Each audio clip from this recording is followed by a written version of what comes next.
അഹല്യയ്ക്ക് 30 വർഷത്തെ പാരമ്പര്യവും വിശ്വസ്തതയുമുണ്ട്. നേത്ര സംരക്ഷണത്തിന് നമ്മുടെ അഹല്യ. ചാവശ്ശേരി പൊതുജന വായനശാല ആൻഡ് ഗ്രന്ഥാലയത്തിന്റെ നേതൃത്വത്തിൽ വയോജന കൂട്ടായ്മ സംഘടിപ്പിച്ചു. ചാവശ്ശേരി ക്ഷീരോത്പാദക സഹകരണ സംഘം ഹാളിൽ നടന്ന കൂട്ടായ്മ ഇരിട്ടി നഗരസഭാ ചെയർപേഴ്സൺ കെ ശ്രീലത ഉദ്ഘാടനം ചെയ്തു. എന്ന് തോന്നിയപ്പോൾ ആദ്യം വയോജന സംഗമം തന്നെ സംഘടിപ്പിക്കണമെന്ന തീരുമാനത്തിലെത്തി. അവരാണ് നമ്മുടെ നഗരസഭയായാലും വായനശാലയായാലും ഒക്കെ അവരുടെ ഒരു കയ്യൊപ്പിലൂടെ കൂടിയാണ് നമുക്കിതെല്ലാം ഉണ്ടാക്കാൻ സാധിച്ചത്. അതുകൊണ്ടാണ് ആദ്യം തന്നെ അവരുടെ ഒരു യോഗം വിളിച്ചത്. അതുപോലെ തന്നെ വായനശാലകളിൽ നമ്മളെ വിളിച്ചിരുത്തുകയും നമുക്കുള്ള ഒരു ക്ലാസ്, ഇപ്പോൾ രാധാകൃഷ്ണൻ മാഷ് കുറേ ക്ലാസ്സൊക്കെ എടുത്തു. അപ്പോൾ മാഷ് അതിന് അവാർഡെല്ലാം വാങ്ങിയ ജേതാവാണ്. എന്തായാലും നമുക്ക് പറഞ്ഞു തരാനുള്ള കുറേ കാര്യങ്ങൾ മാഷ് എന്തായാലും നമുക്ക് പറഞ്ഞു തരും.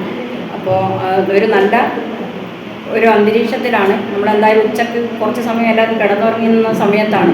കുറച്ച് വൈകിപ്പോയാലൊരു പ്രയാസം ഉണ്ടായിരുന്നു. കുറച്ച് പ്രായമുള്ളവരാകുമ്പോൾ കൃത്യ ടൈമാണെന്ന് എനിക്ക് നല്ലോണം അറിയാം. വീട്ടിലൊരു കല്യാണത്തിന് പോകാൻ കഴിഞ്ഞാൽ അച്ഛൻ 10 മണിക്ക് എത്തേണ്ടതാണെങ്കിൽ അച്ഛൻ 8 മണിക്ക് ആയിരുന്നില്ല. പിന്നെ വീട്ടിലുള്ളവരെല്ലാം കൂട്ടേ ചാടിയെത്തുകൊണ്ട് നേരെ പോകും, വാടിയെത്തുകൊണ്ട് നേരെ പോകും. NV നാരായണൻ അധ്യക്ഷത വഹിച്ചു. ദേശീയ അധ്യാപക അവാർഡ് ജേതാവ് രാധാകൃഷ്ണൻ മാണിക്കോത്ത് മുഖ്യപ്രഭാഷണം നടത്തി. നഗരസഭ ആരോഗ്യ standing committee chairperson K Soya, councillor V Sasi, doctor CK Mohanan, CP Padmarajan, N Anandasodaran, PP Sankaran, KP Sulochana, KK Surendran, PV Krishnan തുടങ്ങിയവർ സംസാരിച്ചു.